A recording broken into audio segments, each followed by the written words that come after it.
What's going on, everybody? It's Dillon James right here on JDF Sports. This evening, we are brought to you, talk about the draft. It's not brought to you by. I mean, if you want to sponsor us, feel free to do so. Reach out to us at Abounds Dillon That'd be James. nice. That'd be nice. You know, bringing a little revenue to the stream here. But I do have Tyler Sorensen. I do have Alex Handley here with me as well, as always. And tonight we're going to be talking about the NFL draft. What happened, all the major storylines, Shedeur Sanders falling to the 5th round, getting a prank call as well that cost a team and a defensive coordinator quite a bit of money. We'll also be discussing the biggest surprises of the draft, the best draft class, also fifth-year options. The deadline was yesterday, so we will talk more about that. And we will also be discussing the beef between Ben Johnson and Matt LaFleur and Bill Belichick's relationship with Jordon Hudson. So we'll talk about all those things and more on tonight's episode. If you're in the chat, feel free to pop in. We'd love to get your comments here posted on the screen. We'll talk more about your teams and who you felt was your favorite draft pick in the draft this year for your favorite team. Let us know in the comments, and we'd love to talk about that. Also, subscribe to the podcast. We're everywhere you get your podcast, Apple, Google, Spotify. Also, we are streaming on Facebook, Twitch, and YouTube this evening, so share the stream with your friends, get more people in here. Let's get to talking about the NFL. And also, side note, starting on May 9th, we will no longer be streaming on Facebook. So that means you should start working your way over to YouTube. YouTube is the place to be, and be sure to subscribe. You might see a little pop-up above my head during the show. If you subscribe to the show, I think it still works. We'll find out tonight. So feel free to subscribe during the show, and we will see you over on YouTube. It's a better experience anyway for viewing and notifications, all that kind of stuff, all that jazz. So before we get started, Alex, how was your past week? How was the draft weekend? I saw you this weekend in Mississippi. Got to sit down with you and watch some basketball. We watched the Golden State Warriors play in the first round, which was great. But yeah, no, week's been good. Actually, today, about 3 hours ago, I submitted my final assignment for the semester. So we are almost done. The end is near. Now, the last two things I got to do are pretty big. They're pretty big things, but all of the stuff that I had to get caught up on after I broke my hand has finally been submitted, finalized, and the big monkey is off my back.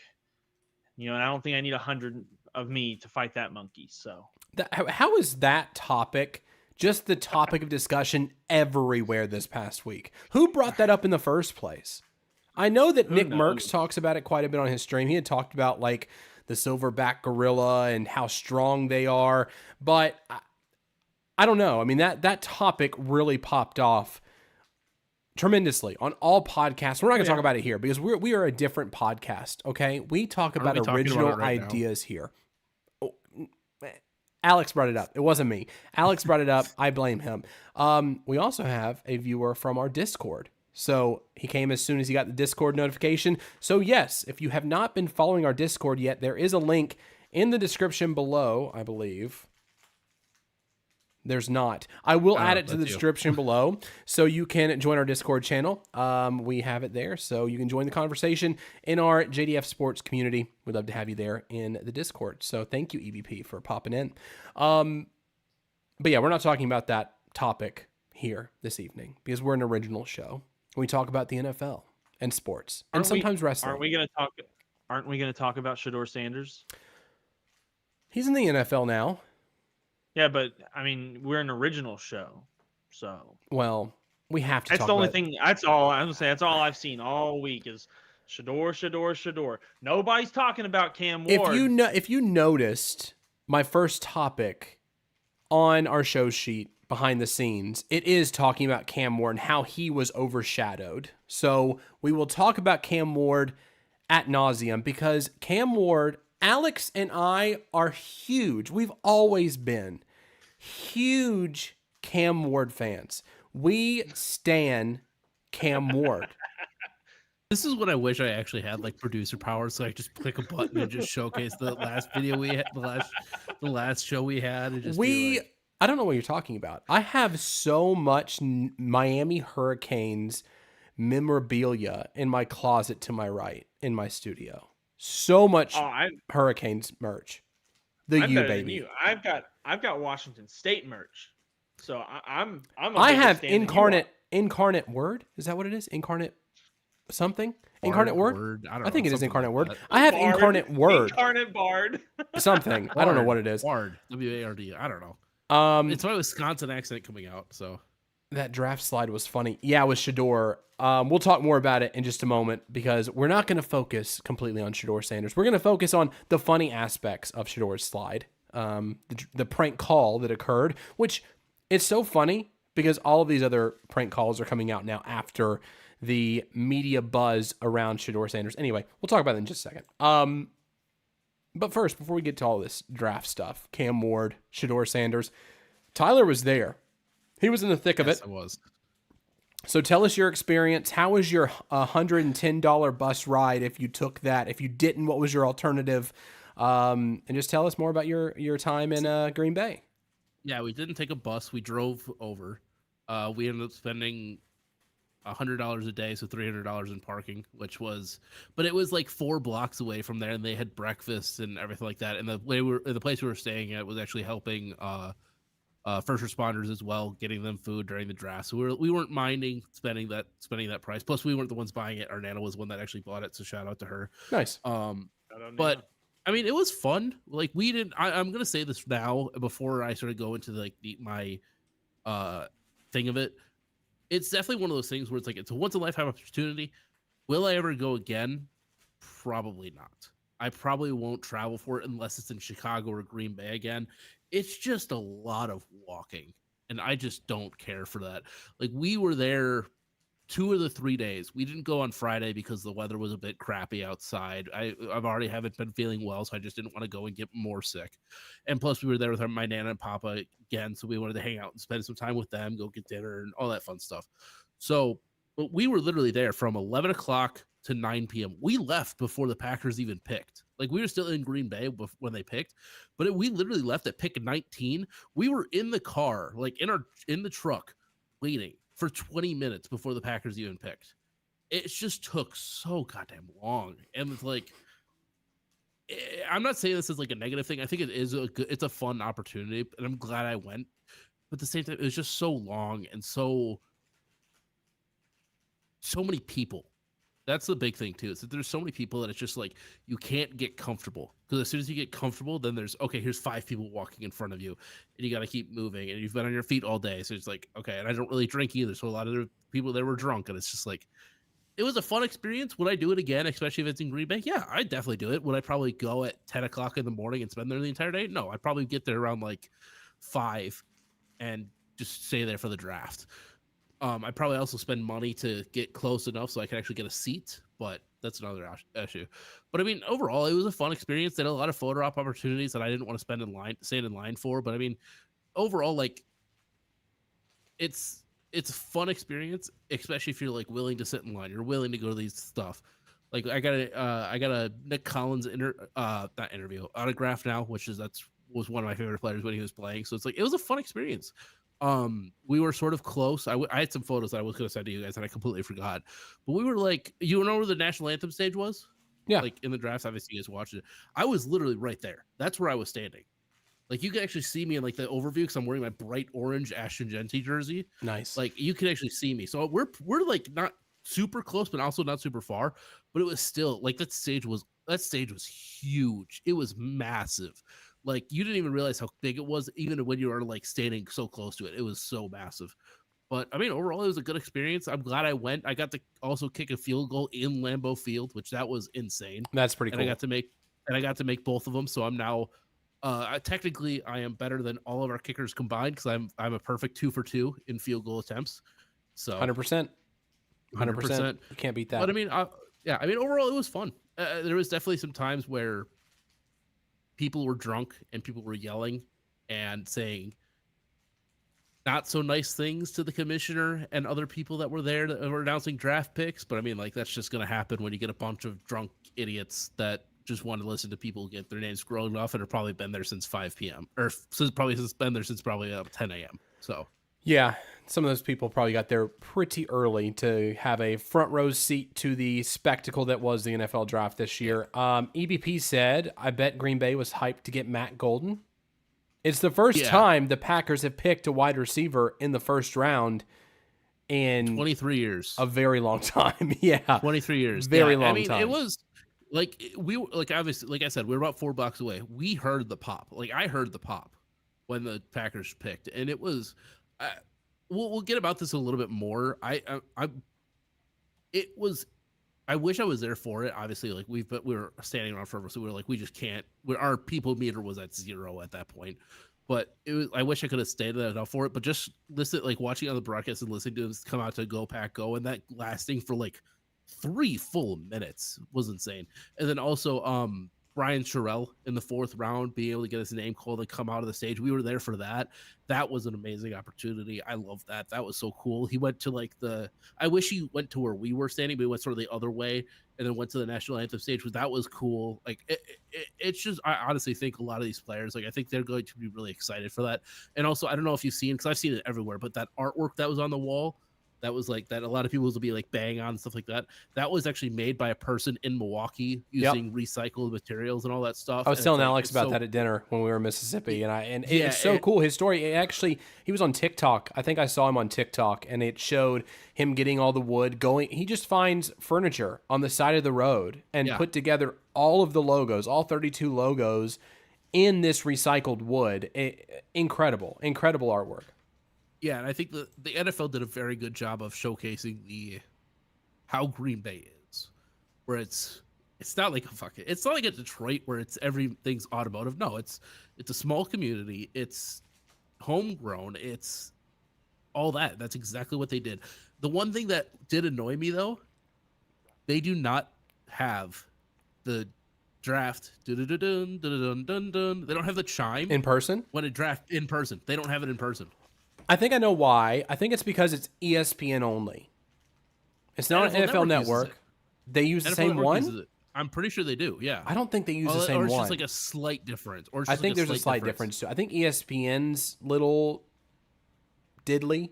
What would the musical term be for that, Alex? Jingle. Okay. Well, that was a little less musical than I thought it would be. But yeah, their little jingle they have for the draft tone, I think it's ESPN exclusive. And then NFL Network has a little bit different with theirs. But yeah, that is kind of interesting. They wouldn't have some sort of jingle in person, but I guess it's just because it's ESPN. Yeah, that was definitely one of the weird things. Another thing too that they had like their own like draft graphics of like who's been picked, which looked amazing. It looked really good. It was like very like wooden sort of thing. That's another thing too that they did really well. Was like some of the graphics and stuff that I wish they showed on I don't say on media, but like on ESPN and on NFL Network a lot more than they did. They just showed their own graphics, but it's like I wish they showed that more because that was really cool how that turned out. I think it turned out really well. Yeah. Also, EBP said, did you guys see that the Cardinals took Walter Nolan? Yeah, I really think the Cardinals actually did it pretty well in the draft this year. They actually had a pretty good draft. Monty Austinfort over there in Arizona put together a pretty good draft class. So we'll see how it pans out for them. We'll see if they're able to climb out of the basement of the NFL. But I think that they did a pretty good job with the draft overall, considering. And we'll talk more about, our favorite drafts and things of that nature in just a few minutes as well. So that was the Lambeau experience. I went to the draft the night of the first round in Nissan Stadium and got to see Cam Ward get drafted. They had an interview with Cam Ward on the Jumbotron with the hosts, the PA announcer for the Titans was there on stage, and he got to interview Cam Ward a little bit. So that was pretty cool to see. And then they had like a little draft party up in the club section too that I was a part of. So had a good time there. But yeah, when we were watching, Cam Ward obviously goes number 1 overall to the Titans. That whole pick everything, the call from the GM and coach to Cam Ward, all of it was overshadowed by two things. Number one, Mel Kiper Jr. crying about Shedeur Sanders already at pick number 1 in the draft. And two, there was a major trade that had just happened as the pick was coming in for the Titans, that the Jacksonville Jaguars traded up from the number 5 spot to number 2 to grab their guy in Travis Hunter. Which Alex has his take on that, being a Titans fan. I have a bit of a different take when it comes to liking or not liking the pick if you're a Titans fan, so we can talk about that in just a moment. But the big thing was Cam Ward being overshadowed in this moment as being the number 1 overall draft pick in the 2025 NFL Draft. He is the first ever 0-star recruit to be drafted number 1 overall in the NFL Draft. The first, the only. And he had that little media coverage. I love how Kyle Brandt actually went out on Good Morning Football the next morning and talked about the media coverage of Cam Ward and how it was severely lacking, being a number, I don't know, it might have been a few days after. But still, he went on TV. There was a huge clip about it. You can watch it on his Twitter account too. But talked about how it was an injustice. It was a disservice to Cam Ward and the Titans for how little they covered his achievement. I mean, he achieved the ultimate goal, and that is to be number 1 overall picked in the NFL Draft. Tyler, what were your thoughts there? I'm sure there was a bit more fanfare in person for when Cam Ward got selected. But what are your thoughts on the overshadowing of this moment for Cam Ward? That's why I'm sort of glad I went in person, because I was so glad I didn't have to really deal with that. Like, I watched obviously day 2 and that whole thing, but I think everybody sort of knew that Cam Ward was going to be the first overall pick. I think that was like not the biggest surprise of it. But we'll talk about Shedeur in a little bit. But it's like it sucks that it's like, okay, this dude literally is the first overall pick. I think the thing, like even Caleb Williams, who everybody knew was going to be the first overall pick last year, there was still talk about, okay, he's the first overall pick. Now it's confirmed. Okay, let's talk about it a bit more. It's just terrible. Like, I love Kyle Brandt, and I'm glad he did that. Peter Schrager as well, I think, also talked about it a little bit as well. But it's like the just talking about this dude because his name is Sanders and he's the son of a Hall of Famer. Who cares at this point? Like, we'll talk about it a little bit because I have actually a story when Shedeur did get drafted at the draft that I think is hilarious. But everybody was cheering for him. I think that's another thing too. Green Bay, I think everybody cheered for it. Everybody cheered for everybody in Green Bay. I don't think there's one boo. Obviously, the boo is for the commissioner because he likes it. It's like that sort of. It's like it's a shtick now. It's a shtick. Yeah. It's a shtick now. Like, again, I'm gonna make this not about Cam Ward, but when Will Campbell got drafted and he started tearing up on stage, that cheer that you guys heard in the media, in like via media, that wasn't just Patriots fans. That was the whole arena, the whole parking lot cheering for him. Like, everybody in Green Bay loved it. I think, again, it's a disservice that, like, hey, this guy who's worked his ass off, like you said, 0-star to draft the first overall, went from FCS, from a wing T offense in high school, wing T, not a quarterback for the offense, wing T offense, to then becoming the first overall pick and having records in college football. And yet you're talking about a dude who gets drafted in the 5th round. It's annoying. It's annoying. Yeah. What are your thoughts, Alex? Yeah, I mean, obviously, I was sitting there watching it, and I mean, so I wasn't watching the, like, you know, mainstream media coverage of the show. I was actually watching the Pat McAfee show. So, like, I felt like they actually did a really nice job covering each individual pick as they came and went. There was no distractions about talking about someone else. Like, they did a really wonderful job about being like, this is the pick. This is who we're talking about. Now, did it get cut off because then they announced that the Jaguars were trading up? Yeah, of course. Like, they're talking about things as they come and go.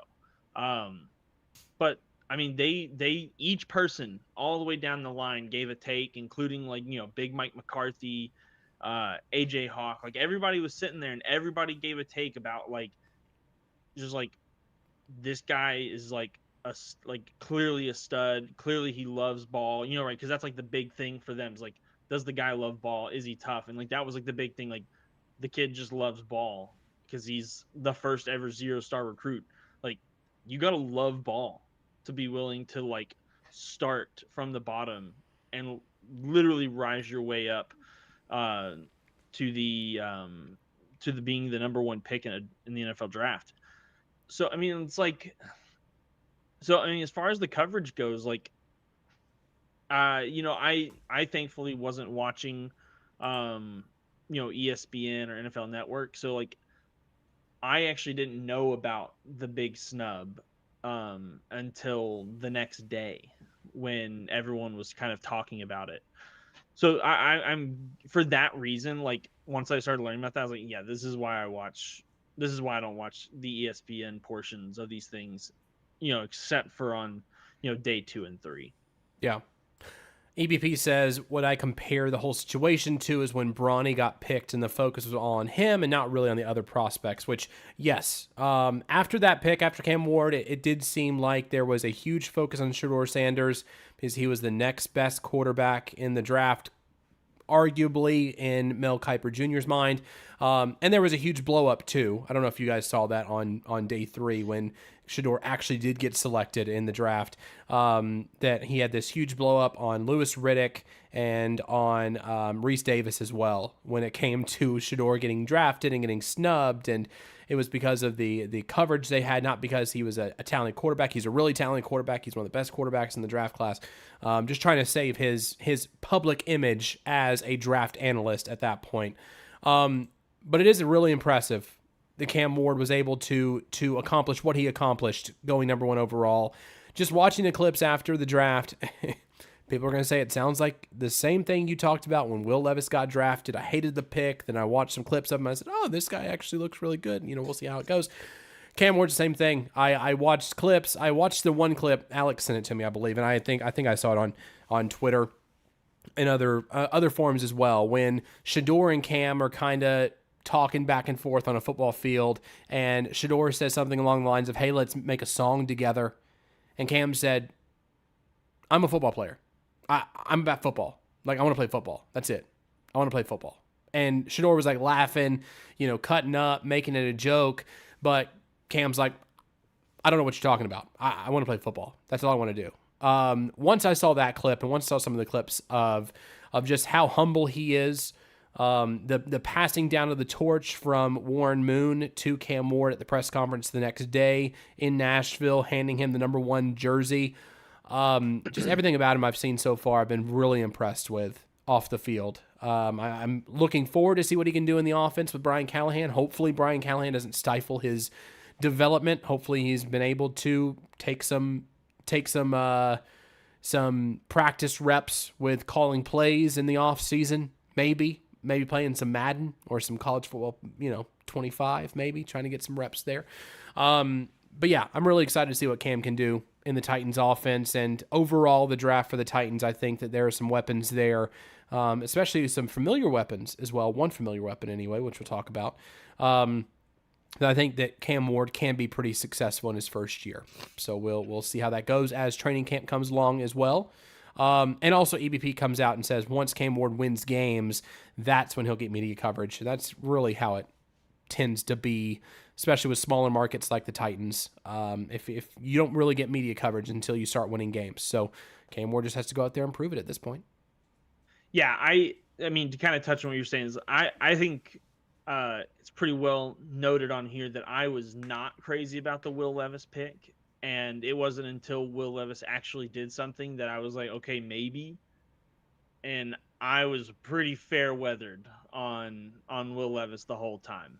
I tried to back him as much as I could when he was doing well, but he lost me real fast off of that. Like, I rode the hype train a little bit when he had his 1 or 2 good game, like really good games. As far as Cam Ward goes, like I was hesitant about the pick, largely because I talked about it last week about just the fact that I don't really trust, like the Titans organization right now just hasn't really given me a reason to trust them, especially when you look at the fact that of all the quarterbacks taken in the draft, they brought 2 of them in for meetings, and that's it for top 30 visits. They were canceling private workouts, stuff like that. So it's stuff like that. So we took Cam Ward, and I think I sent it into the chat like Cam Ward, let's go Cam Ward, like Cam Ward stand number one, blah blah blah. I think for me, kind of, I was, obviously still like, we'll see.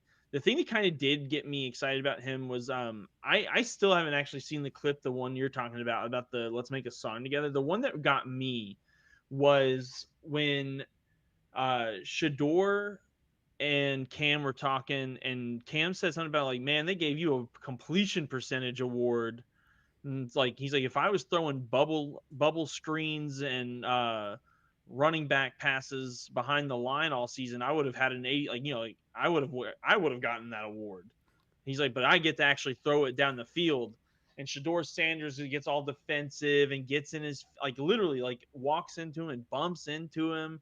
And he's like, well, you had a running game. And he was like, who did? Who had a running game? Like, he was very much like, dude, no, we didn't. Like, you had, like, your team had more of a running game than we did. And then like he was like I'm not gonna talk about this. Like, let's just get to work. And then they get to work, and like before they're even done with the first drill, Shador's walking off to get water, and Cam Ward's kind of clowning on him. He's like, that's a 9-3 man right there. That's what a 9-3 man looks like over in Colorado. And I was like, I mean, he's shit talking, like, no doubt, right? But like that's how he views Shador Sanders, like someone who, that's just how he views him. And that's, for me, that was really interesting. And then, like, for me, there was the most telling thing was when Shador came back, and his like comeback was that, no, I was drinking Gatorade because that's what I get paid to drink. And Kane was like, well, I get paid to play football. I was like, That's it right I there. like this guy. That's it right there. Also, first number one draft ever to be an Under Armour athlete. Fun fact. Interesting. Under Armour athlete. Interesting. Our show cover on our YouTube thumbnail was going to be that photo of the Under Armour, of him on the field by himself in the Under Armour. That was gonna be the image, but I decided to do the Warren Moon image instead, which I thought it was better handoff there. That's interesting though. I didn't know that was the case.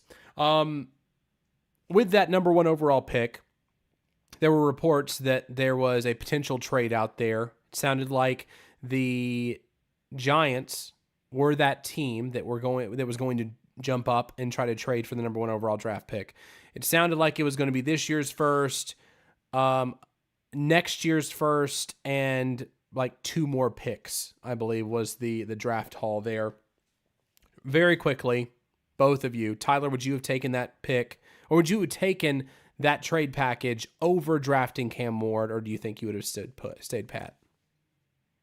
I think I would have stayed put, especially because you know that this guy can ball. He can do this. He's been in multiple systems. This is like his third. Obviously, he's played wing T. He knows how to play. He knows how to play in different offenses. He knows what he's doing. I think it would have picked and stick. You never know how high you're gonna get in these drafts. Who knows if Will Levis actually does take a jump next year? You guys are, say, like late or early teens, late single digits, like in that range. You actually get a quarterback. Like, who knows what could happen next year? Might as well stick it and pick it. And I think also too, one thing this is just a wild comp, but one thing I noticed when watching a bit of Cam Ward, he sort of sidearms it a little bit. And you know who that reminds me of?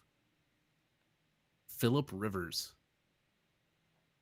Sort of slinging it in there, sidearm a bit, sidearm style. I think he could be like one of those, like, hey, I don't want to say perennial playoff choker, but because he really didn't do much of the playoffs, but I think he could lead you guys to a good playoff run, especially at times. And I think, like, especially just looking at the upside of it, I think it's going to be a good pick from now, and especially with the Giants. I don't want to I don't want you guys to be good. I'll take my pick and stay with it. Alex? Yeah, I think ultimately it says a lot that the Giants had the option to take, Shador Sanders, Jackson Dart, any of these other guys at the number 3 pick. And if they're trying to trade up to 1, that means that they wanted Cam Ward, right? Like, that's what they wanted. Because they could have easily, if they were trying to get Travis Hunter, then they could have traded up to 2. Obviously, that option was there. So that's clearly not what their goal was. Their goal was to go get Cam Ward, because it seems like the consensus was really that he was the only really good quarterback pick here. So I think the Titans viewed it the same way.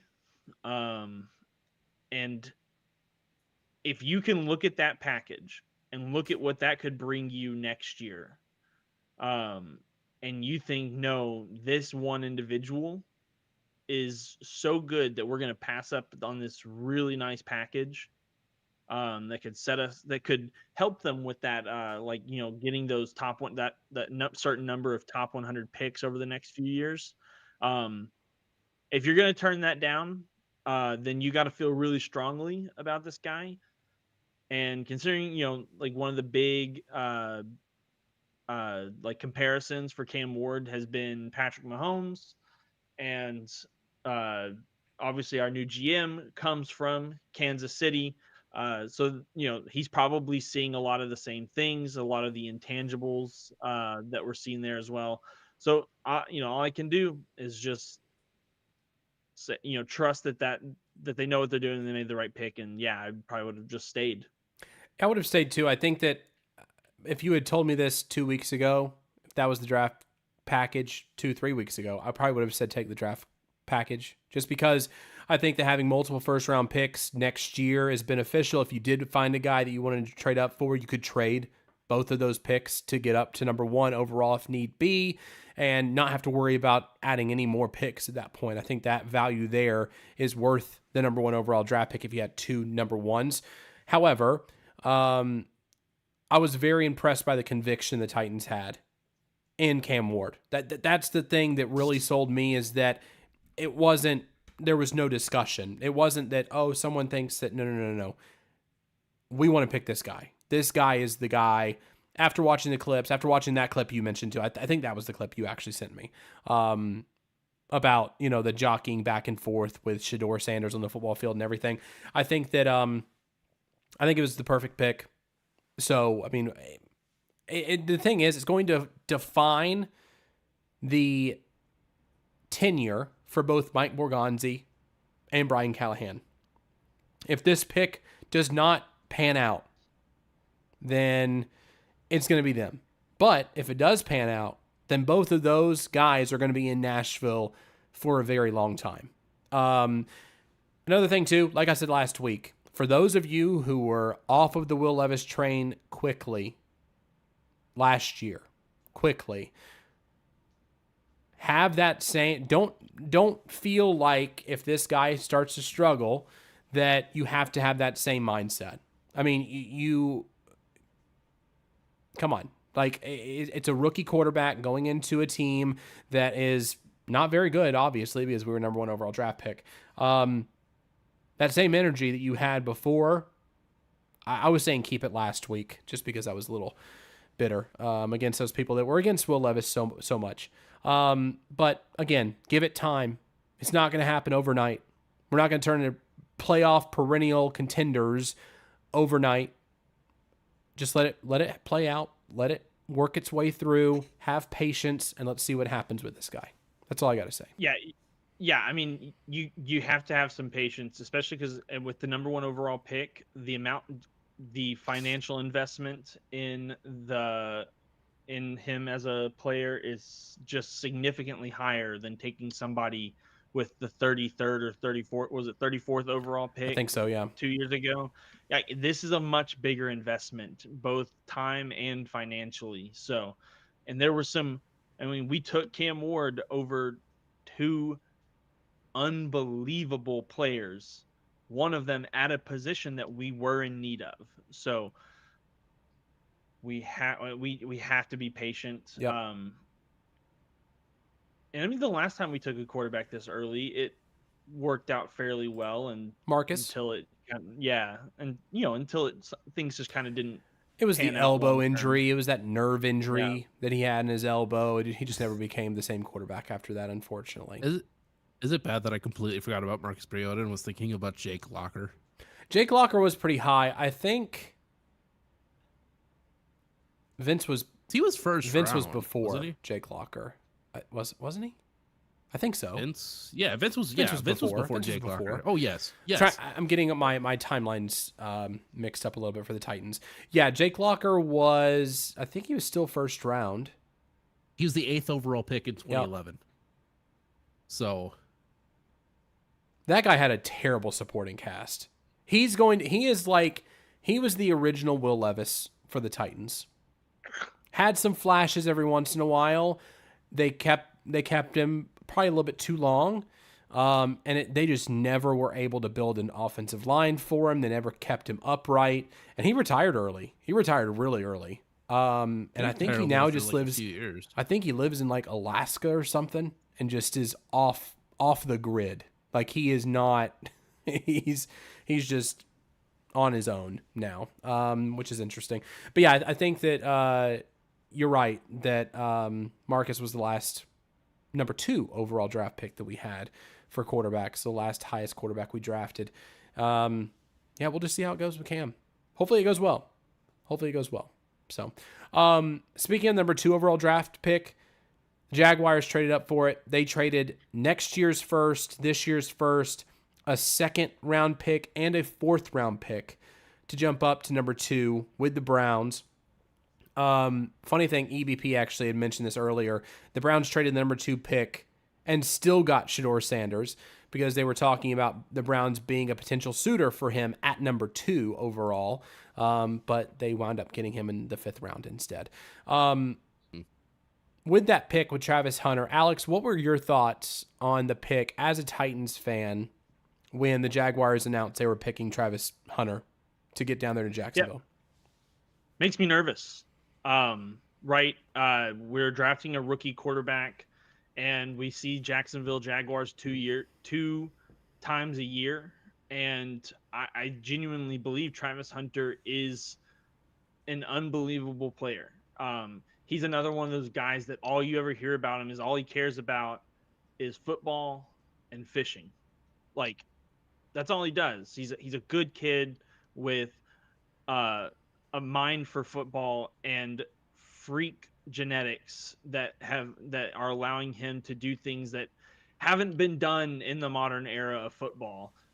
So for me, it makes me nervous. Like, because if he is truly successful and if he is like, if they can put something together with him down there, like, I mean, he's gonna cause problems on both sides of the ball. So, it's one of those situations where like you never want you never want one of those best players in the draft going to the other team, right? Just like I wouldn't want to be the Cowboys considering Abdul Carter went to the Giants. It's like one of those situations. When you have one of these like elite players enter your division in a role that is a game-changing position, it should make you nervous. So, it makes me nervous. So we'll see what happens. It is still the Jacksonville Jaguars, and they are almost as bad a franchise, I would say, almost as bad a franchise as the Cleveland Browns. Yeah, they're the AFC South's version of the Cleveland Browns. Their director of like football operations is a wrestling promoter of a failing wrestling promotion. And Shad Khan looks like the Iron Sheik.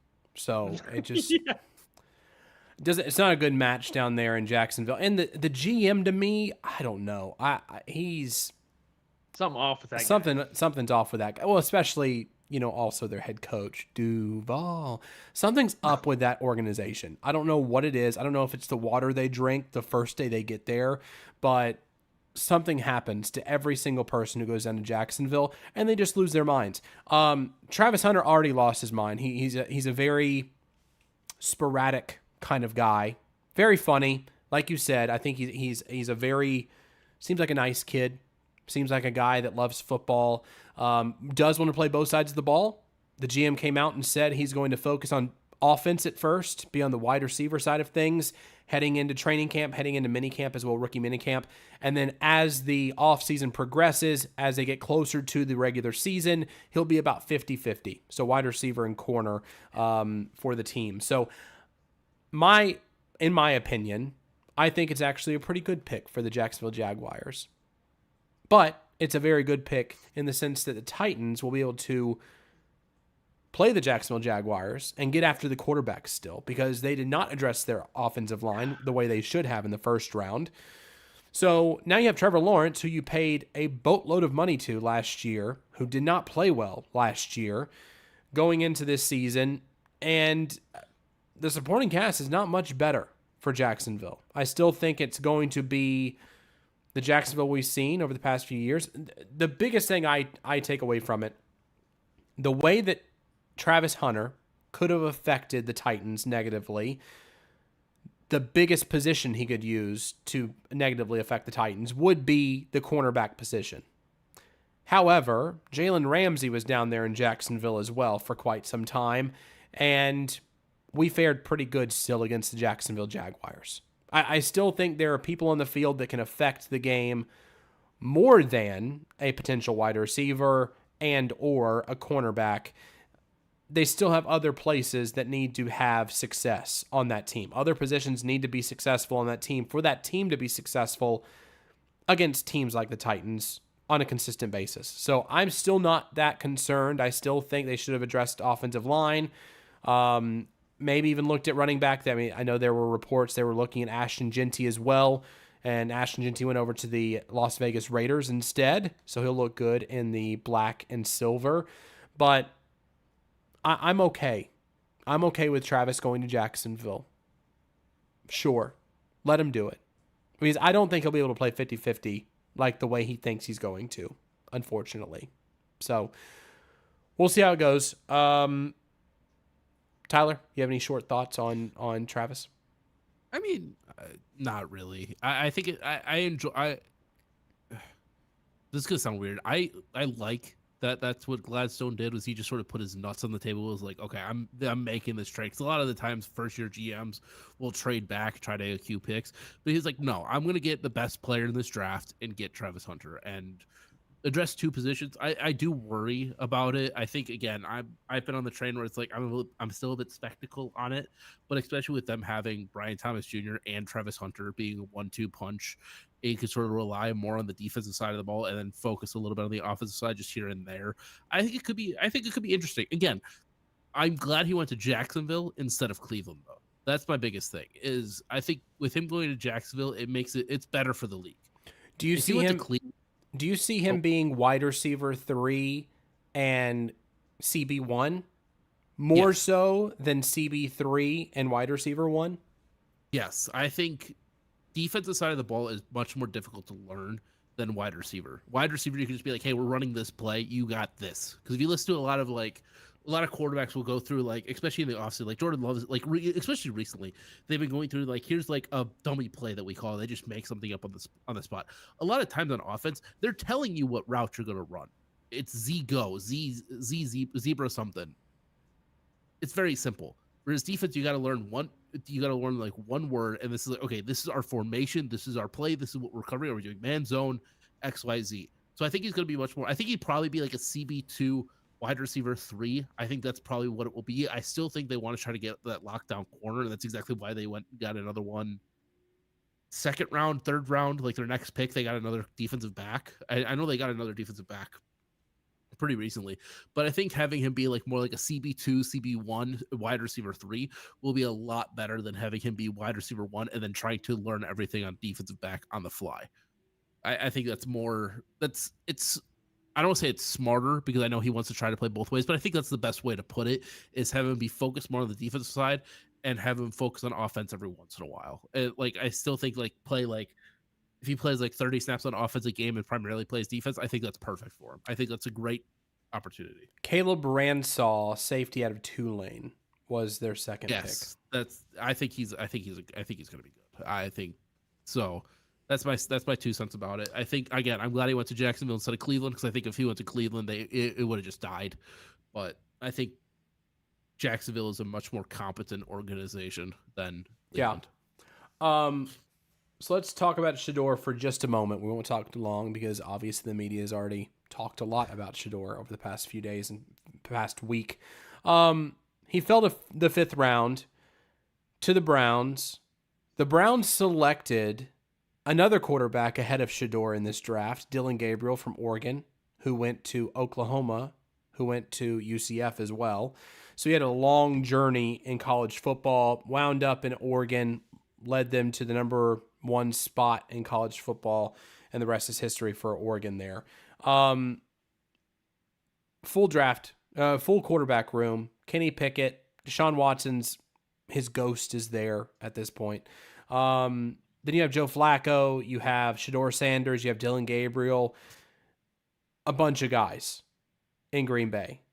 How do you see that shaking out? Do you see Shador? I'm sorry, not Green Bay. Sorry, in Cleveland. The quarterback room shaking out there.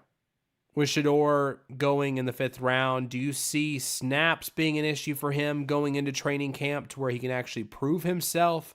Do you see this being a very even split of snaps going into training camp for all, 6 quarterbacks they have in their quarterback room right now? How do you see this whole scenario shaking out for Shador? They have 5 quarterbacks right now. So Okay. They have Deshaun Watson, Joe Flacco, Kenny Pickett, Dillon Gabriel, and Shador. I don't think Deshaun Watson is going to play. I don't know if it's confirmed he tore his second Achilles. Confirmed. It's confirmed. It actually is confirmed now. Okay. Confirmed So, out for the season. out for the season. So that breaks you down to 4. I don't think, as much as Kenny Pickett, I think they traded for him. I don't think he's going to play. I think they're going to try to keep Joe Flacco. Well, they declined his 5th-year option as well. Kenny Pickett, by the way. Yeah. So. Yeah, so I think I think the coaching staff and I think the GM loves Dillon Gabriel. I think they like what he's done. I think that he'll probably get the primarily steps. I think the owner wanted Shador, as you can tell from them cutting to the GM room and them just sort of like and the coach and Kevin Stefanski and the GM just like sort of sitting there with dumbfounded looks on their face. I don't think. It's just one of those things where I don't think we'll get a lot of snaps. I think the media, as soon as they start losing, I think they'll be like, oh, get Shador in there. And I think it'll just lead to a downfall of it. I think they just don't want to give him snaps. I think that's going to be the biggest thing. Again, it's just speculation at this point. I just think it's one of those things where it's like, I get why they take him because it's the owner. I think it's the owner wanting to make this pick. But at the same time, it's like, why pick him? You just picked Dillon Gabriel. Pick somebody else. But it's a whole thing. And then, do you want me to tell the Shador Sanders story that I have now? Yes, please. Yes. So after he gets drafted, they have the hosts of the draft. I don't remember their names. It's the 2 girls, and then it was Barber, one of the twins, Barber twins. The 2 girls come out, and they're like, Green Bay, so Shador just got drafted. How do you feel? No response.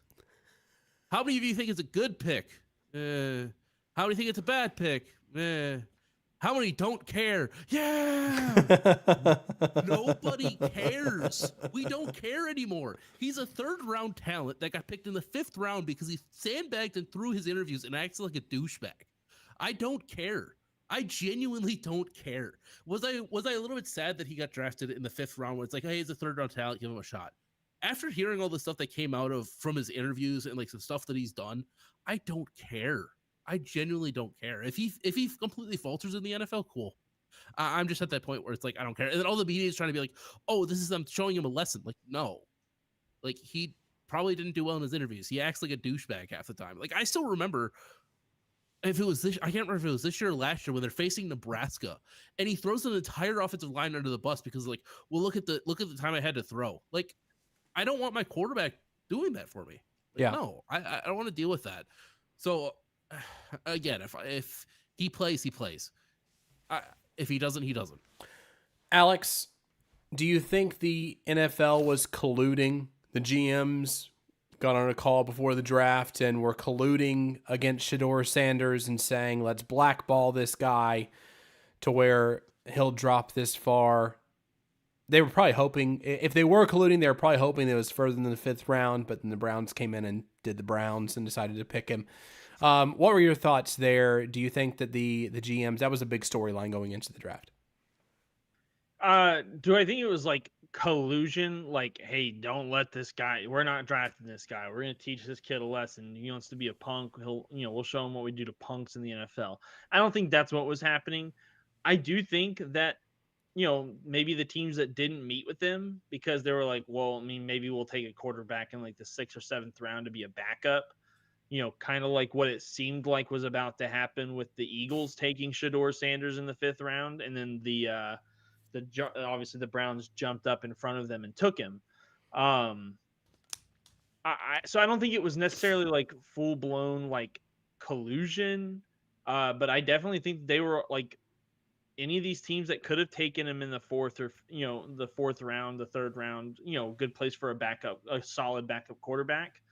I mean, realistically, they probably were like, hey, man, this is how his meeting, like they all talked. They were like, man, I just got out of a meeting with this kid. Holy mess. This is what happened. And then, like, oh, yeah, same thing happened here. Oh, yeah, same thing happened here. Oh, yeah, he rolled up with his whole crew into a combine meeting. I think there was the league was just kind of like, okay, well, if he doesn't want to throw for us, he doesn't want to do this, he doesn't want to do that. Well, the rest of us haven't even seen him do anything other than, if we watched his games. I think it was just he made such a bad impression on the teams that were interested that he's just he messed himself up, right? Congratulations, you played yourself. That's kind of what happened with Shador, I think. As far as like what's going to happen when he gets there, this is an interesting situation because how often do you go into rookie mini camps with a quarterback competition? Like not often. What was realistically the last? I mean, even then, it wasn't really like, because I'm thinking back to like RG3 and Kirk Cousins. That was probably the last one that was like the big headline grabber was Kirk Cousins and RG3. Yeah. And even then, RG3 was, he it wasn't like Kirk Cousins had a chance at the start unless RG3 got hurt. There was no question about that. But when you have a 3rd round, a 5th round, a vet minimum, and a guy that you gave, I think, like a 7th round pick for, with Kenny Pickett, I think they all realistically have very even chances of seeing the field come day one. And I think it's going to start in rookie mini camps. They're going to be fighting for 3rd team reps. And then once they get to like OTAs, it'll be Kenny Pickett and the two of them fighting for 2nd round or for 2nd team opportunities. And then really once training camp comes around, I think they're going to be like, hey, Joe, we want to see what these guys can do with the 1st team. And that's when, we'll see we'll kind of start to see who they really think is the future. And here's the thing, their quarterback room, they are not spending that much money on at the end of the day, right? They're spending so little money on it. If none of them, like realistically, Joe Flacco's on his 1-year deal, right? Okay, we'll move on. They will move on after this year, unless they want to keep him around, which I mean they didn't 2 years ago. So, but you don't have much invested. So if none of them look like they're going to be the future of your franchise, you got 2 first-round picks next year, and next year's a much better quarterback class. Yep. So I realistically, I don't think we need to be surprised if the Cleveland Browns end up drafting a quarterback in the 1st round next year, which would mean that in 2 years they spent a 1st round, a 3rd round, a 5th round, and a 7th round pick on quarterbacks. Wow. Starting week 1, who's the starting quarterback for the Browns? One word. Tyler? Dillon Gabriel. That's 2. Oh. Alex? How am I supposed to say his name? I mean, you could just say Gabriel. Flacco. Okay. I could see Flacco. I like the Gabriel pick though. I think honestly, I think they sort of knew that they were going to try to get some rookie quarterbacks. So that's why they brought Flacco back, just be like that mentorship. I don't think I could see him starting, especially if none of them play well in training camp. But I think he's just going to be there for like that veteran mentorship position and just try to give him that. I think he's going to have a heart attack though trying to deal Shedeur Sanders. Joe Flacco played well 2 years ago. But what did Kirk Cousins look like 2 years before he went to Atlanta? He looked pretty good too. But then look what happened in Atlanta. Different situation. It's a different coach. It's a different system. I guess. Joe Flacco played well in Kevin Stefanski's offense. That was 2 years ago. I think that's the difference. That was 2 years ago. It's 2 years ago, but like it's still the same offense. Father time comes around quick. Comes around quick. Biggest surprise. Oh, Shedeur Sanders also. Jeff Ulbrich, defensive coordinator for the Falcons, got fined $100,000 due to his son's involvement in the prank call to Shedeur, calling as if they were the Cleveland Browns general manager, saying they were drafting him in the 3rd round, and then said you're going to wait a little bit longer. Come to find out, you're waiting a little bit longer because you're not actually the GM of the Cleveland Browns. And also, prank call led to $250,000 fine for the Falcons. And Jeff Ulbrich's salary after taxes is about $800,000 a year. So an eighth of his salary going out the door because his son decided to call Shedeur Sanders on draft day. So, yeah, did you also see his son's apology? How it looks like AI wrote it, and he spelled Shedeur's name wrong. Apparently, someone put it through an AI detector, and it said there was a 99% chance that this was written by AI. Which I also think that's another can of worms completely. But it could just be so generic that's why it sounds like AI. But it's like at the same time, it's like he doesn't care. No. Well, and also, why did those together by the Falcons PR team? True. Probably. Why did those kids put out the video in the first place? Clout. That's the thing for me. Is that you thought it was funny when you did it, but why do you have to post about it? It happened. It was a viral moment. Everyone saw it because Shedeur had all those cameras and that draft room he had set up and all this stuff. Apparently his draft room he had built in his backyard to get drafted in was more than his year one salary in the NFL. Crazy. But yeah, I don't get it. I don't get why you'd put your face on camera. Jax, who was the son of Jeff, was in the background. He was the one who got the phone number from his dad's email. Apparently his email was open up on his iPad and just wrote down the number and decided to call it that night. So anyway, crazy story there with Shedeur. Goes to the 5th round. We'll see how he does in Cleveland Browns camp this year. Heading into the summer, we'll see how he pans out as a quarterback there in a very, very crowded quarterback room there in Cleveland. Biggest surprise of the draft. I don't see Alex, yours on here, so I'm going to go with Tyler first. Tyler, what was your biggest surprise? I mean, Pittsburgh, obviously. They don't have a quarter. They've got Mason Rudolph and that's basically about it on their roster currently. They drafted Will Howard. I think they know that they're going to probably get Aaron Rodgers, and that's why they're waiting for the quarterback. But at the same time, I would not trust Rodgers at this point. You guys still haven't signed him.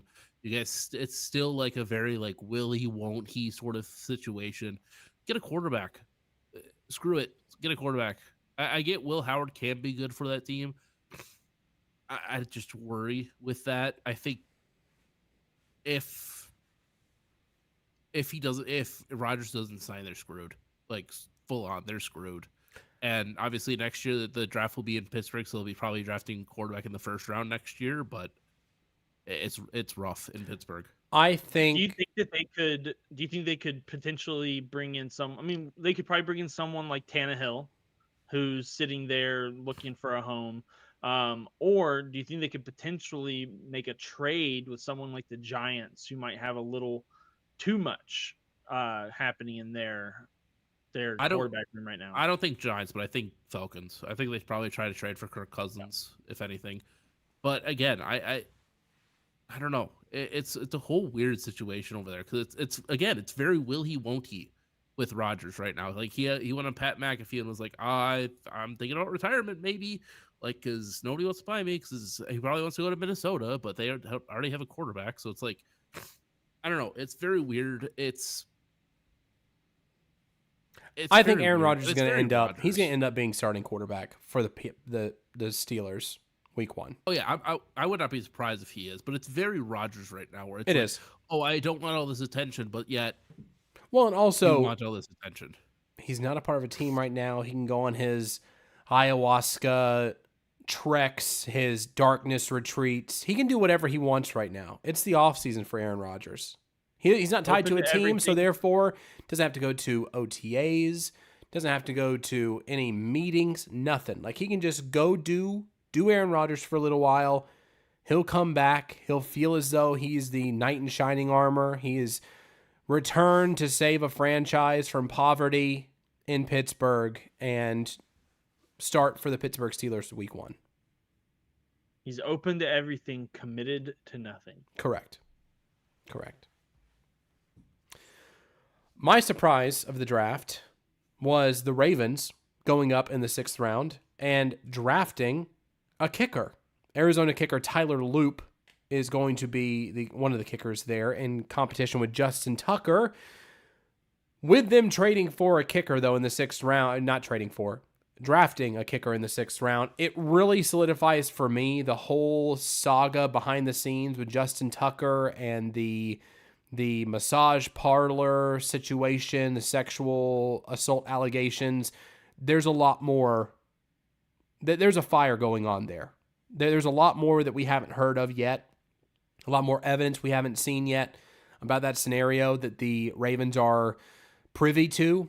And I have a feeling Justin Tucker's probably on his way out in Baltimore. So I have a feeling that's the reason why they drafted. So I was surprised that they actually did draft a kicker and that it's probably going to be the end of Justin Tucker in Baltimore very, very soon.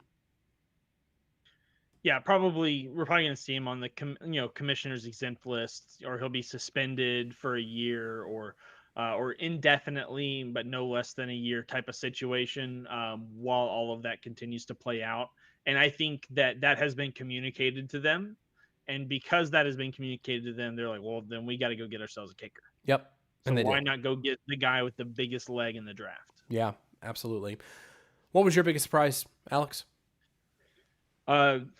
I was out at a local establishment watching the end of the first night of the draft. And when the Giants traded back into the first round, I looked at everybody there. I was like, guys, this is it. They're taking Shador Sanders, whatever. Like I knew. I was like, I didn't even have to watch. I kept sipping on my old fashioned. And then I heard Jackson Dart and I choked a little bit. I was in shock because I was already surprised. Did you say shock or shuck? Shock. Yeah, okay. Not shuck. Okay. Yeah. Okay. Just checking. Yeah, I was genuinely like I choked on my drink a little bit. I was so shocked by it because when the Steelers didn't take him, I was like, okay, there we go. He just fell out of the first round. Obviously, like that's gonna happen. And then they traded back in. And I was like, oh, well, here we go. This is it. They're about to take him in the first round. And then they took Jackson Dart, and I was flabbergasted by that. So, like, if we're talking about just like what genuinely shocked me, that literally had me choking on my drink. So, crazy moment. Yeah, for sure. So you know what's funny about this too? I don't remember if this was on this show or if it was just me talking to my buddies. I had the Giants picking Jackson Dart. Granted, it was in the second round, but I was like, I could see them doing it. I know I have it written somewhere too. Apparently, Dave, that's Daboll's guy. Is Jackson Dart? Yeah, that is Daboll's guy. I'm honestly not surprised. I know they were like he was like comparing him to like Josh Allen too, raw big player, and I'm like, okay. I just loved that. I don't know if you guys saw the John Gruden interview with him when he's like, "Let me hear your snap count," And he clapped.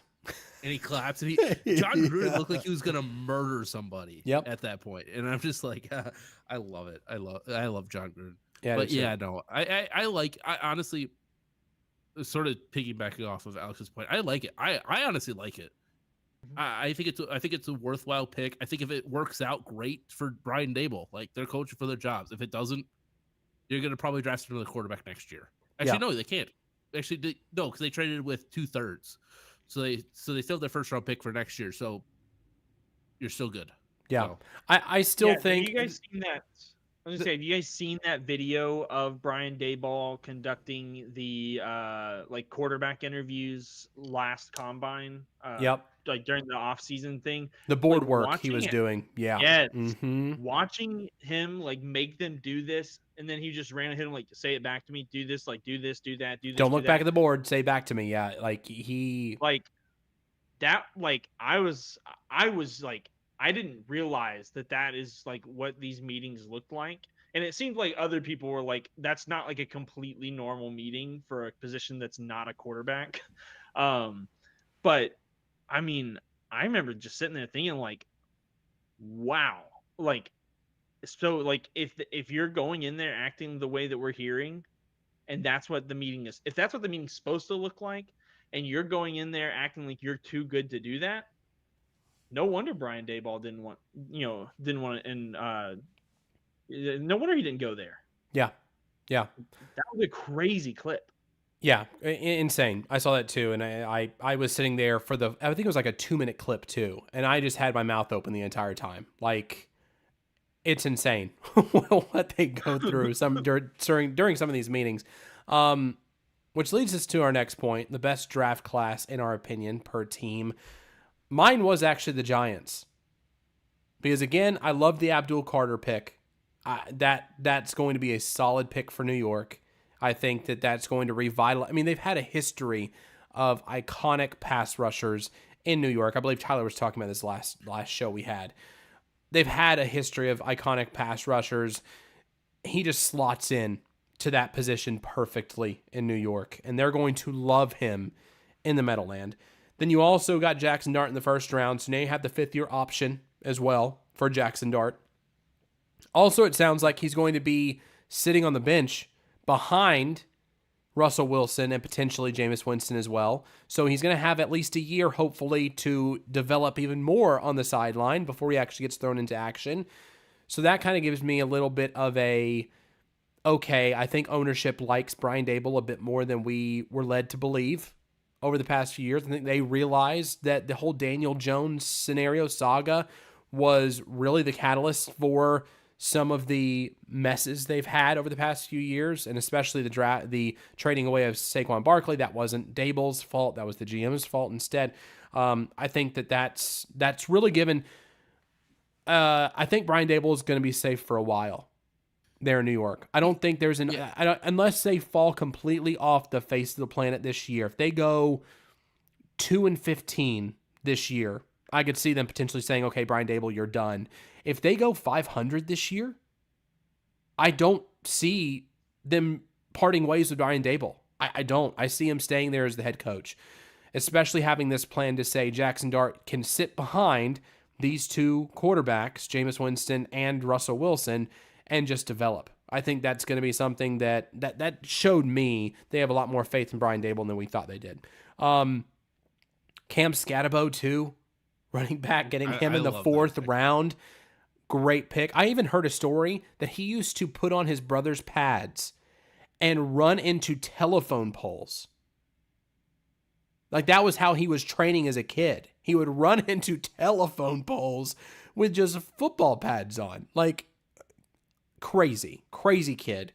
That was a great pick. Marcus Mabeau, offensive lineman. I think that was a good pick too from Purdue. Yeah, huge. Darius Alexander as well in the 3rd round. I don't know. I think the Giants did a very, very good job filling some of those holes they've had on that team. And they didn't have many picks. They only had 7 picks in the draft. But on the flip side, if Daniel Jones was really the main issue they had there in New York the past few years.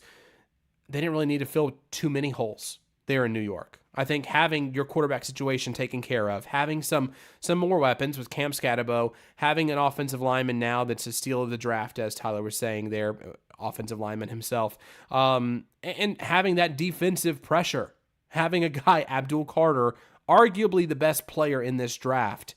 I think that they knocked it out of the park. I think the Giants did a great job in the draft this year. Yeah, and I mean too, especially they beefed up the defensive line as well. Obviously, you worry about the size with Abdul Carter, but they also got that other defensive tackle. I think like the third or fourth round. That's basically going to be a good run stopper for him. I mean, it everything works well, and I think obviously people were worried about now Kevin Thibodeau with them obviously drafting Abdul Carter. They picked up his 5th-year option, so they're going to have that good rotation to get to the quarterback, something that they struggled with this past year as well. Yeah, absolutely. Tyler, which team had the best draft this year? Well, I'm sort of sticking to the same area, sort of a little bit more northeast of it, but New England. Like I mentioned before, obviously when Will Campbell got picked, the whole area cheered for him. I think he's going to be a certified Hall of Famer just after one interview. If he'll play left tackle. I think Mike Vrabel will like his guy. Again, if he has small arms, who cares? It's like 2 inches barely. Like who really cares? Leader obviously was honored to wear number 7 as an offensive lineman. Wore that 7 patch. That's something you earn. You don't pick number 7. You earn number 7 at LSU, and they trusted him enough as an offensive lineman to get the 7 patch. I think he's going to be amazing. Trevon Henderson out of Ohio State, running back 2nd round. Vrabel got his 1-2 punch with Ramondre Stevenson and Tavon Henderson. I think that's going to be a really good pack. Good pass blocker, willing to run through people as well. I think it's going to be a good pick. Kyle Williams, I don't really know much about him, honestly. I think he's going to be a good pick for him. I think another sort of underrated pick is Jared Wilson, center out of Georgia. Very, very fast, very, very agile, 4'8", 440 or something like that. Like very, very fast as a center. I think he could be a good person to just sort of play that interior offensive line. Obviously, they still got Garrett Badbury there at center. Learn under him for a few years and just get that. Got some good defensive players as well. Josh Farmer out of Florida State, good defensive tackle. As I'm looking through the draft page right here, Brandon Swinson, edge out of LSU, another LSU guy, going to go after Will Campbell in practice. Just iron sharpens iron in that sense. Got a long snapper as well. Why not? Who cares? And then the last pick, they got Kobe Minor out of Memphis. I think that's a pretty good pick. I don't I think a lot of people were saying he could be pretty good for him. Obviously, 7th round pick, 257, probably won't do much. But if he turns out to be something good, he turns out to be something good. And I think Vrabel hit what he wanted on this draft. He got an offensive lineman. He got a running back. He wants to ground and pound, and that's exactly what he wants to do. And especially to Drake, man, you have your quarterback of the future. Get him a few more weapons probably next year. Obviously, you got Stephon Diggs in free agency this year. I think it's going to be a lot better as a sort of style. I remember thinking last year it could have been a lot better if they just sort of had a better coaching at times, which isn't a shot at Gerard Mayo, but just first year head coach can't really do everything all at once. Now you have a proven coach with Vrabel. I think they're going to be very, very good this next year. I think Kyle Williams was the wide receiver that played with Cam Ward at Washington State 2 years ago, right? Yeah.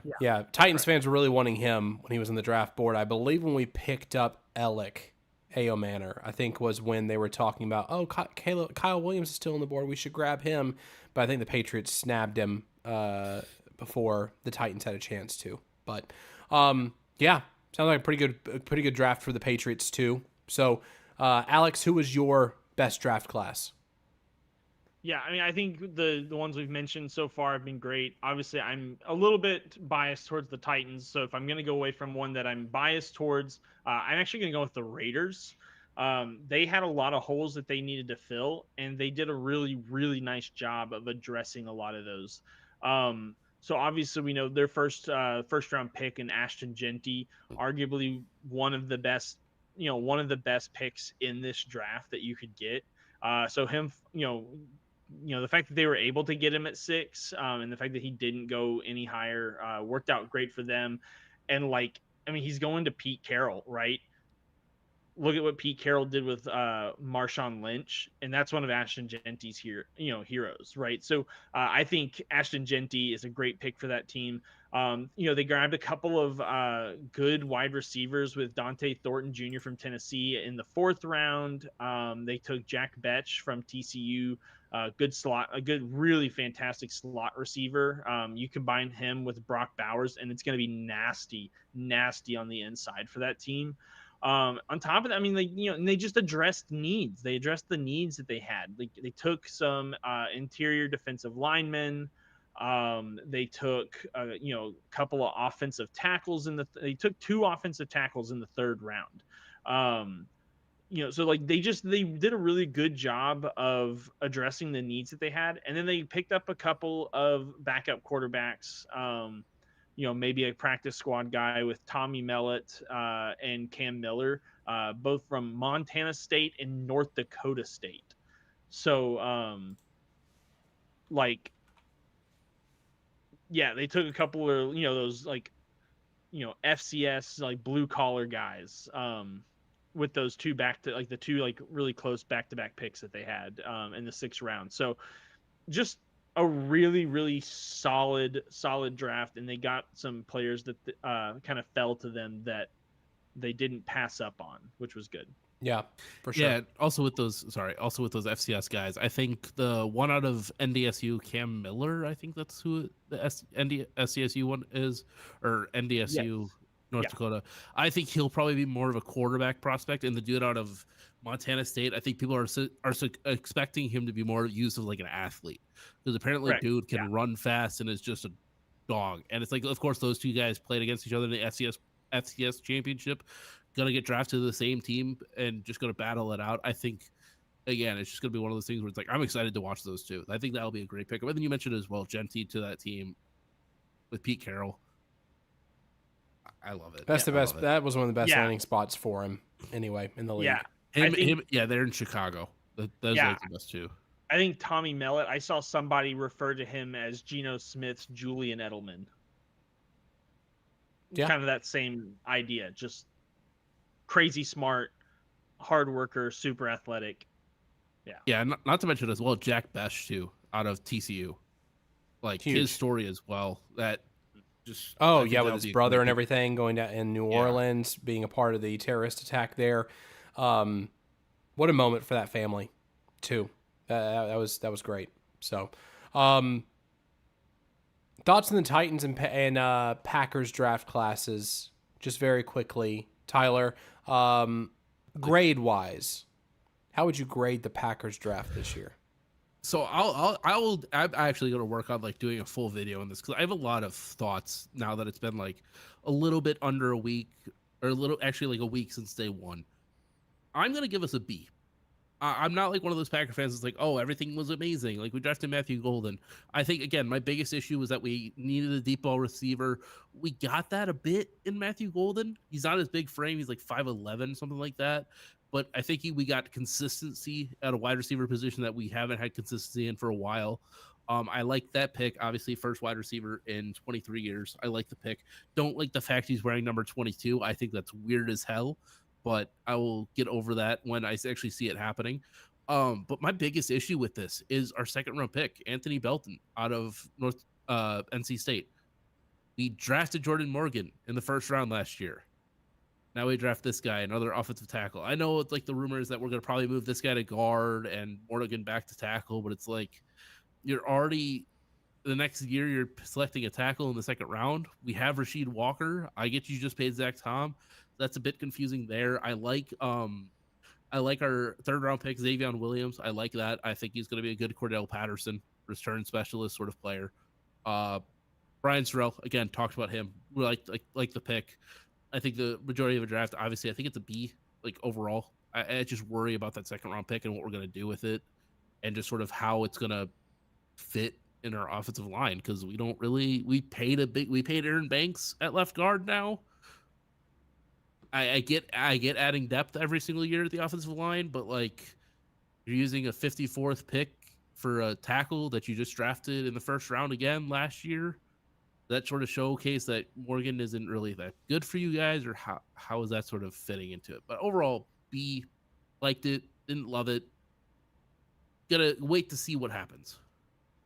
Okay. I like that assessment. Alex, what was your assessment of the Titans draft? Yeah, I mean, I think you can kind of just skip over round one. That one was just kind of a given. It was solid. Like everyone knew what was coming. There was no surprises there. I really like the fact that we did go ahead and address in the second round. We took an edge. It's something we needed, and he's gonna add well to the rotation of people that we have there. Honestly, one of my favorite picks was Kevin Winston Jr., who was slated. He was safety 4 in the draft, and like on the like big board consensus, and like the fact that realistically, like a guy who was kind of projected as like an early day 2 or an early round 2 player, for us to get him in the third round was a really great steal. Um, my big pick that I didn't love was Chimere Dyke. It was just DK. DK. Mm-hmm. I mean, it felt like a stretch. Like there were other people on the board still that I felt like we could have taken over him. So that one was kind of a weird pick for me, especially because like I know Cam Ward. It was like noted Cam Ward was in there asking like, "Hey, go grab Restrepo," who obviously we grabbed as an undrafted free agent. But he was also asking for who was the Kyle other. Williams. Yeah, he was asking, "Go draft Kyle Williams. Go draft Kyle Williams."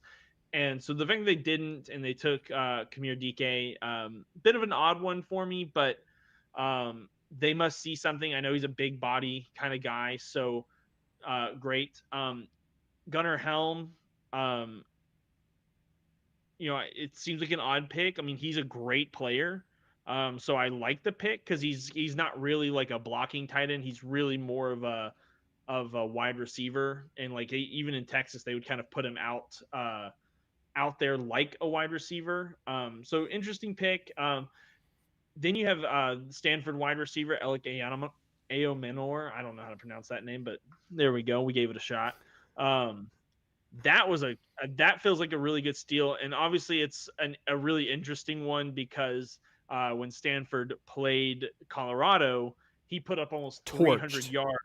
Torched him. He absolutely torched Travis Hunter. So it's kind of an interesting thing that this guy who, hopefully he's going to kind of be in his head a little bit. And yeah, so otherwise, I mean, like Kalel Mullings, I think he was was he the linebacker turned? The running back. Yeah, linebacker turned running back. Mm-hmm.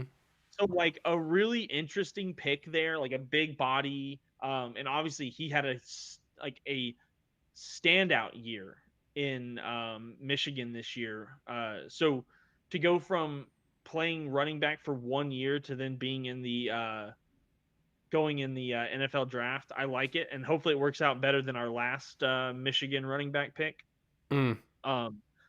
But I mean, I think it's a good complement to the kind of smaller frames of Tony Pollard and Tyjae Spears. So overall, I mean, it's a good draft. Would you put a grade on it? I'd give it a solid A. I'd give it a solid A. Okay. Not an A plus. I've seen some A pluses out there. I'd give it an A. It addressed needs well and it got a lot of good weapon, a lot of depth in those weapon positions for Cam Ward. Yeah. They showed a commitment to him. I would say I'd give it an A minus because one, Mike Borgonzi came out before the draft and said, look, we're going to go with our draft board. We're going best overall. We're not necessarily going to be addressing needs. If it doesn't line up with our big board, we're not going to address needs if we don't have to, because we're going to get the best player available. After, whatever happens to the board, it's going to get reshuffled. We're going to be best available. He had drafted a lot of needs. I mean, I know we had a lot of needs. It seemed as though there were some picks Chimere DK. I think it's how you pronounce his name. I'm not really sure either. I know DK is his last name though. He's going to be a punt returner. It looks like he might be a kick returner as well for the team.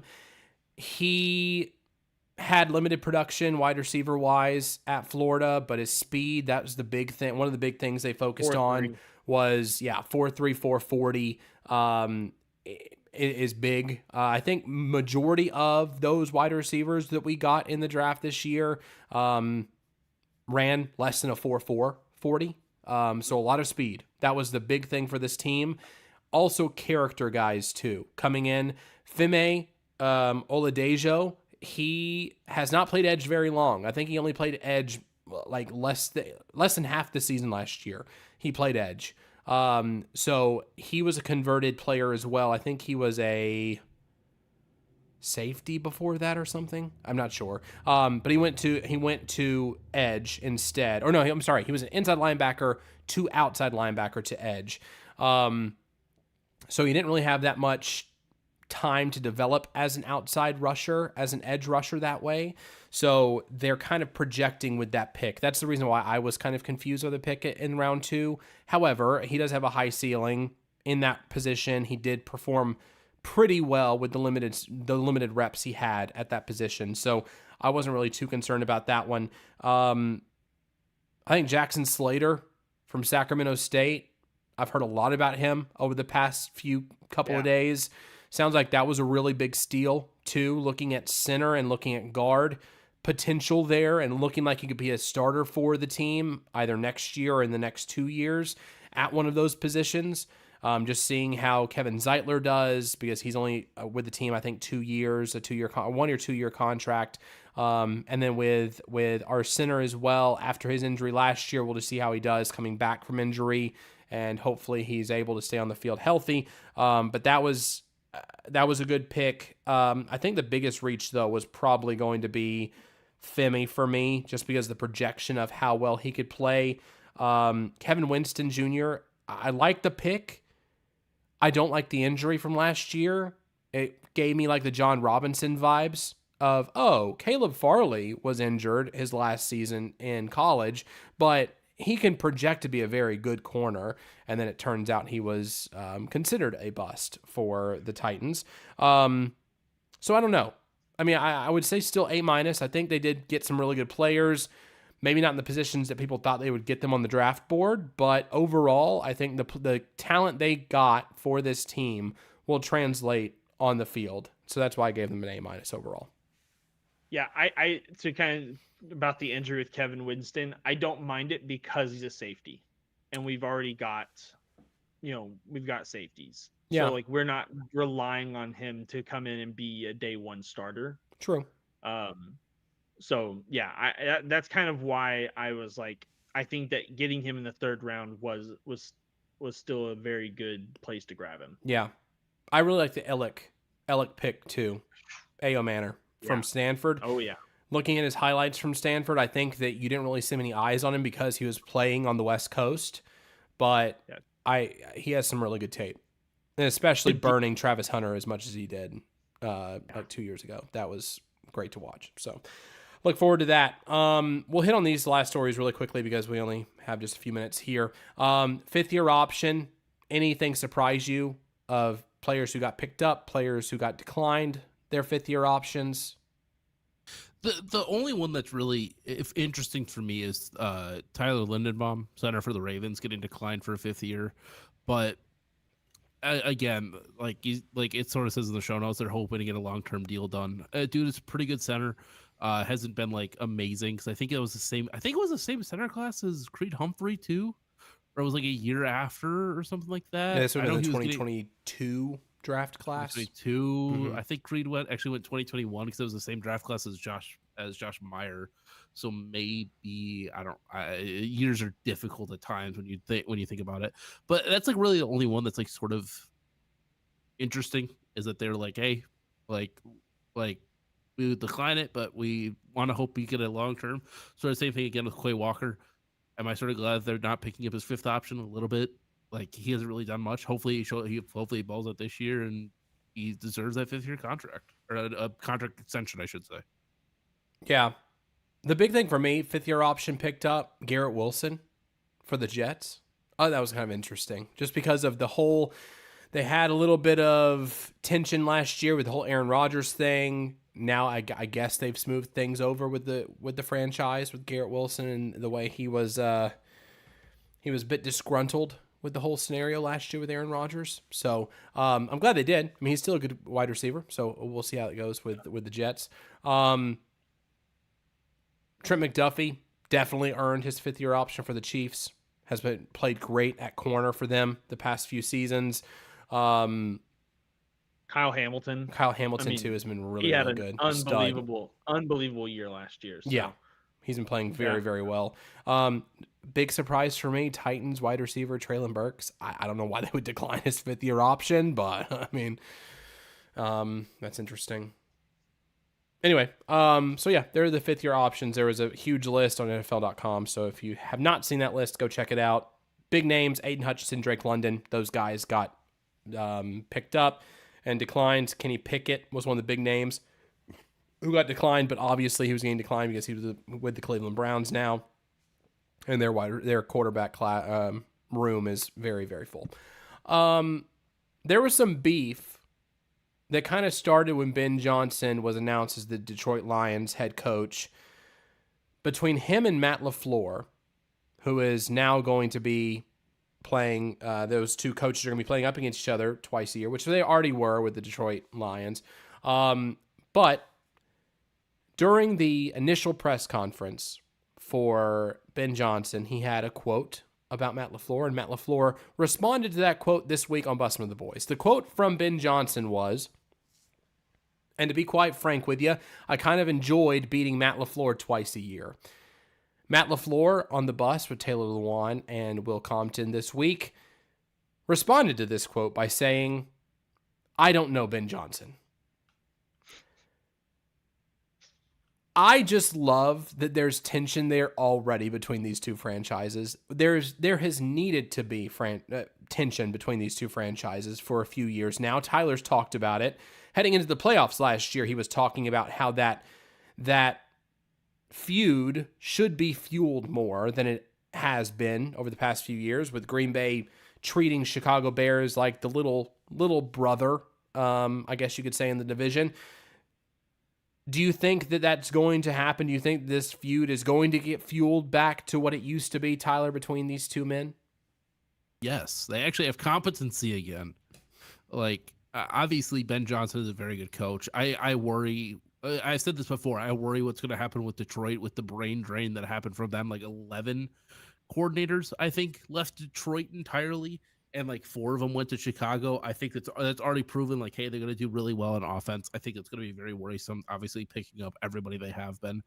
I genuinely think Chicago's going to be doing good. Do I hope that they are good? No, obviously, being a Packers fan, but I'm excited that they're going to be back. And it's sort of a different mantra as well. When you think of Chicago, you think defense, with a little bit of Walter Payton, Gale Sayers, all that sort of stuff. But primarily up there, when they were winning and when they were winning a lot, was their defense. They had Brian Urlacher. They had all these good defensive players. And now they have an offensive-minded head coach with a primarily offensive team.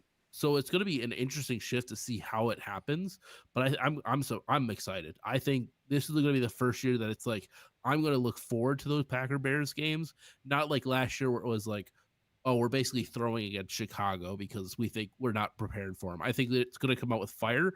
I think it's going to be a very good rivalry built up again. Obviously, I think recently it's been like Minnesota's been like the biggest one, which like I don't really care for. I don't really care for Minnesota.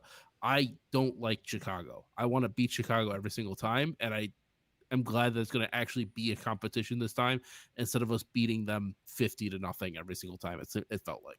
Yeah, Alex, what do you think about this feud? I mean, honestly, don't care. I think it's funny that he's like, because I've seen enough like Matt LaFleur like on the Pat McAfee show and on some other things that it's just like who he is. Like I can hear. I have not seen that episode of Bussin' with the Boys, but like I can hear it just like I I don't know this guy. Like, I don't know Ben Johnson.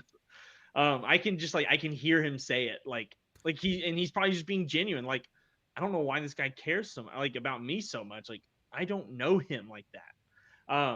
It's not like it's a guy that came from Matt LaFleur's staff. It's not like they've worked together before in the past. He's just like, it feels like it has to be Ben Johnson being like trying to kind of help fuel that flame.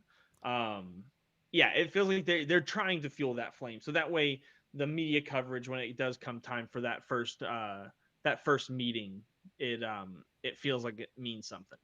Yeah, for sure. And wasn't this was his introductory press conference as well, wasn't it? Yeah, right? It was his introductory press conference. Yeah, it's very Ben Johnson. I'm guessing it's very Ben Johnson. It's very head coach style to be like, I'm going to play to my audience correctly. And for sure, that's exactly what they wanted. And again, like Alex was mentioning, like it's very LaFleur to say, I don't know who this guy is.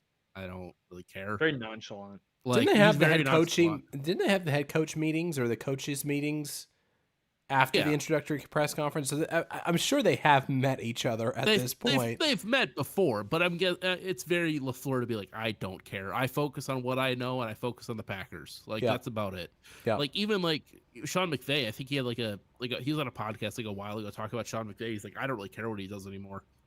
And like, that was his best man at his wedding or something like that. Like it's very that. I know also in the same clip, like he was talking about like, oh, I had to cut some money. I thought he was gonna beat my ass because the player was mad that he got cut and stuff like that. It's very LaFleur.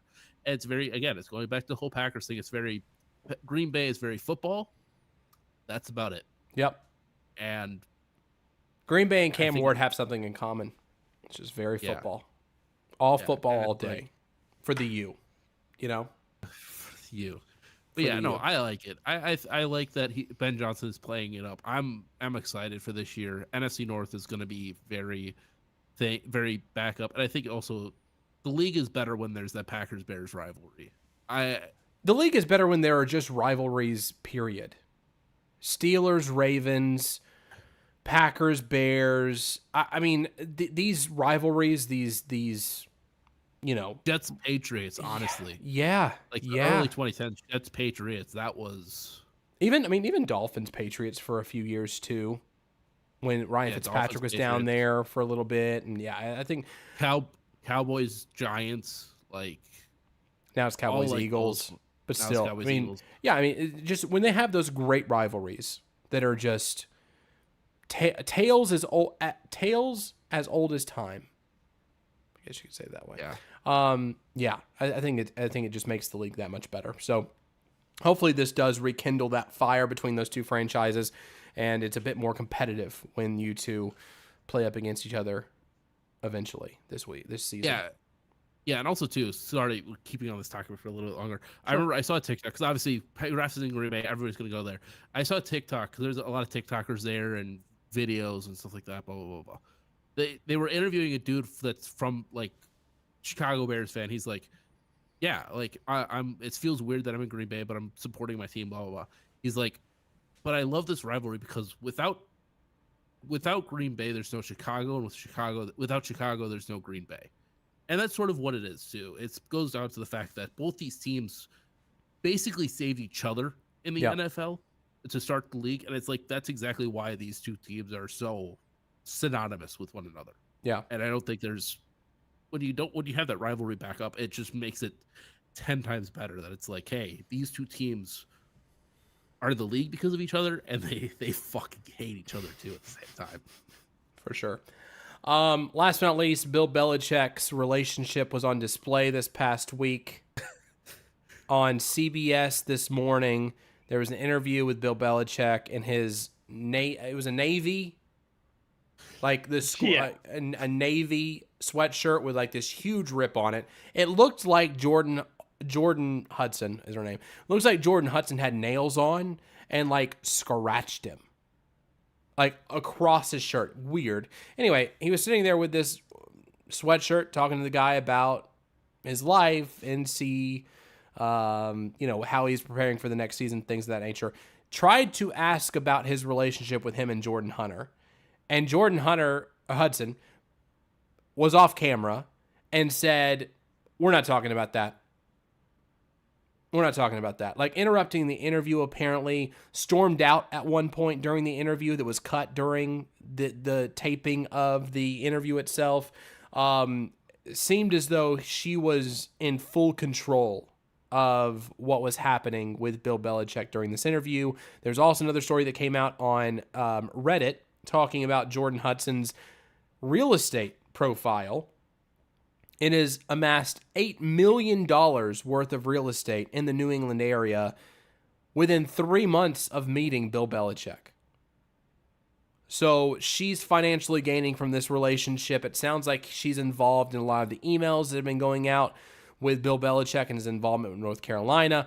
What do you all think about this story with Bill and Jordon Hudson, his main squeeze, I guess you could call her? Yeah. Remember how I said I didn't care about the last thing? I actually don't care about this. I don't have an opinion. I couldn't care less. Okay, fair enough. Tyler, do you have an opinion? I think it's weird, but to each their own, I guess. I don't really care. He brought it on himself.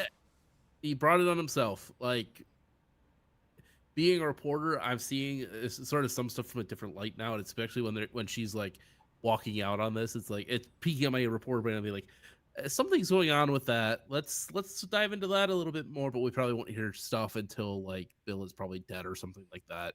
Yeah. Or they break up in 2 years and we'll hear it from a tell-all book or something, or just a random. I mean, Bill doesn't really talk about his personal life in the first place, so we won't ever hear it from Bill, but we'll hear it from either her or we'll hear it from one of her family members or something down the line. There will be a tell-all somewhere talking about this relationship. Isn't Bill O'Brien coaching at UNC? Yeah. Probably. No, maybe. No, I thought he was at Boston College. Is he he's at Boston College. He's the head coach at Boston College. Who's their offensive coordinator? Oh, it's Matt Patricia. That's what it is. Matt Patricia is their. Isn't he their offensive coordinator? I thought he was their DC. No? No, he wouldn't be their offensive coordinator. I don't think so. They wouldn't do that. They wouldn't do that again. No. Maybe, I don't know. That was a terrible experiment of Matt Patricia being Matt a head coach and then the offensive State. coordinator. Okay, DC at Ohio State? Yeah, DC at Ohio State. Interesting. I know Bill's son is involved in the staff. Yeah. Is he the defensive coordinator? Kitchens. That's who it is. Yeah. That's who it is. OC is Freddie Kitchens. I think his defensive coordinator is his son. It is his son. Yeah, okay. It is. Okay. Just like in New England. Good old Freddie Kitchens, from Cleveland Brown head coach to NC offensive coordinator. Yeah, but to be fair, that whole office, that whole team is different from most college teams. I mean, they were the first real team in college football to have a true GM, like someone who's actually coming in there to be a GM. Did you see Andrew Luck? Speaking of GMs, did you see Andrew Luck a week or two ago taking snaps during Stanford's spring training as quarterback? That's funny. Yeah, and then he's also making calls, there's like a clip that came out of him making calls, and just like he seems to be loving life again. Which I love it. I do too. Anyway, going back to this whole thing, I teach their own. Yep. We'll see if it turns into a hot mess, which it sounds like it probably will eventually. If 100%. Where there's smoke, there's fire, and that fire is going to engulf something along its path with Jordon Hudson's name on it. Or she's going to be the fire. Who knows? Anyway, that's the last story we had tonight. Thanks for watching this week. Subscribe to the podcast on all your podcasting platforms. Also, follow us on Facebook. Subscribe to us on YouTube. Follow our Twitch channel as well, JDF Sports. We always like to have you guys engaged. Again, starting May 9th. May 9th will be our last day streaming on Facebook. So be sure to please go over to our YouTube channel. Subscribe to us over there when we have our live shows during the regular season. As of right now, I think we are still going to be doing Wednesdays at 8 p.m. Central, 9 p.m. Eastern. But that schedule may change. So we'll figure that out. We will let you know if there is a change. But Until then, we will have sporadic shows throughout the offseason to discuss major headlines going on in the NFL. We will announce it on our social media when we decide to go live next time. If there's major breaking news, you will probably see us here on JDF Sports. Thanks once again for watching, guys. We will talk to you very, very soon right here on JDF Sports.